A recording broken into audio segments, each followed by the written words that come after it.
To discuss this further, we're joined by Sanusha Naidu, who's a political analyst, as well as Dr. Ntsikelelo Breakfast, political analyst as well. A very good evening to you both, and thank you so much for speaking to us. Let me just first start with you, Sanusha.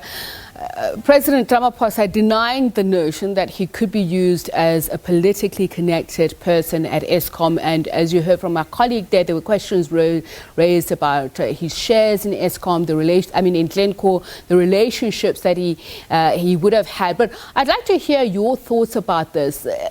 Is it disingenuous to consider himself as somebody with political influence? Good evening to you and the viewers, and to my colleague. I think it's quite an interesting point you raised, particularly with regard to where the commission was and how they were basically putting together the tapestry of their questions and the kind of evidence that they were trying to lead in the commission today, and with the president before the acting chief justice.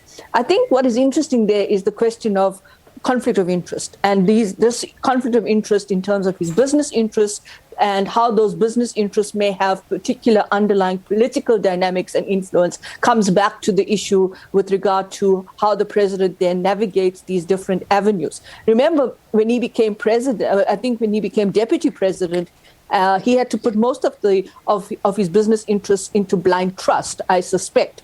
And so right now we're dealing with these questions around where the commission has to deal with and ask the president to basically provide more insight into how his political influence may have been involved with regard to his business interests. And right there, I think, is where a lot of the gray area between the swing door around the political and the business becomes one of those contested areas in politics and within the governance architecture of the state.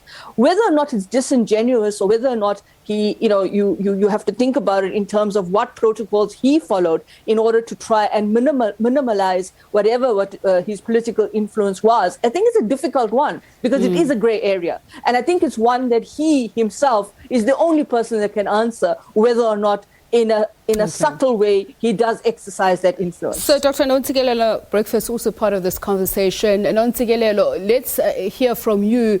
Ramaphosa denying Brian Molefe's claim that he was Eskom's de facto chairperson, especially because he was a deputy president. So let's understand the influence, and if it is possible to exert undue influence on a parastatal to an extent that you are regarded as a de facto chairperson. And this also comes against the backdrop of the processes that were undertaken in the suspension of a number of Eskom executives that resulted in the appointments of Brian Molefe and Anuj Singh. There seems to be either gaps or confusing lines that are blurred here. What are your thoughts? Yeah, so I think by and large, the president is compromised. I'll tell you why, because the perpetrators of state capture, what they did was to target SOEs as centers of accumulation in order to amass wealth. And that happened under the nose of President Ramaphosa. So if SOEs fell apart, he needs to be held accountable for that. The other issue is that the mere fact that he confirmed this afternoon or this morning that he's the one who made the recommendation for the appointment of Brian Molefe actually gives credence to the argument by the forces of RET that not all decisions were made unilaterally by former President Zuma, that some of the decisions that he might have made, he made them on the basis of recommendations from elsewhere. Okay. And let me come back to you, Sanusha, on this very point. At some point, Justice Zondo asked President Ramaphosa if it would be fair to say that when it came to the appointment of important parastated officials, the expectation would be that these would go through the ANC Deployment Committee, and to which President Ramaphosa replied yes. And the point that Ntsikelelo is also raising, that of collective responsibility, especially when it comes to the issues being highlighted by the Commission. Does he then admit that he bears some responsibility for some of the mess? Is it implied? Yeah, I think that's where he gets entangled a little bit, and if not a lot, in his testimony. Because like you rightly point out, the issue about the ANC deployment strategy, that was very interesting in terms of how it was presented. I mean, this comes back to his previous appearance at the Zondo Commission, where this ANC deployment strategy was under the spotlight previously as well. It's coming back to this whole question about where do the lines between party and state divide, or are they not basically any kind of division between the two, and it's just basically a revolving door where they just continuously go in this loop.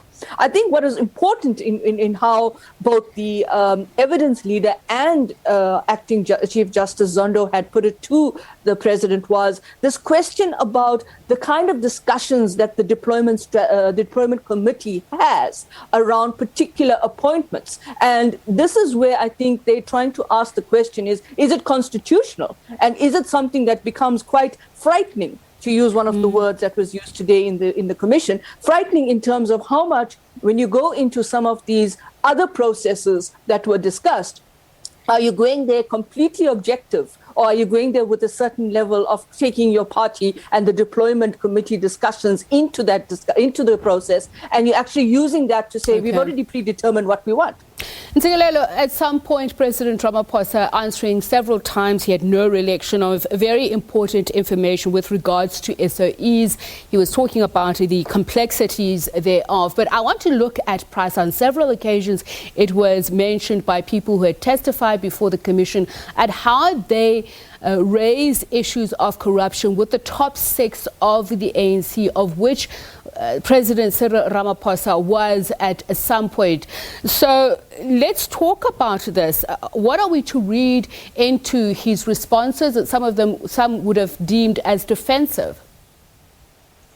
Yes, it was defensive because the allegation was that when I think is it Brian Molefe, when he approached him alongside other members of the top 6 and laid bare what had happened on matters of corruption, they turned a blind eye to those issues. So I think he felt let down by him in particular.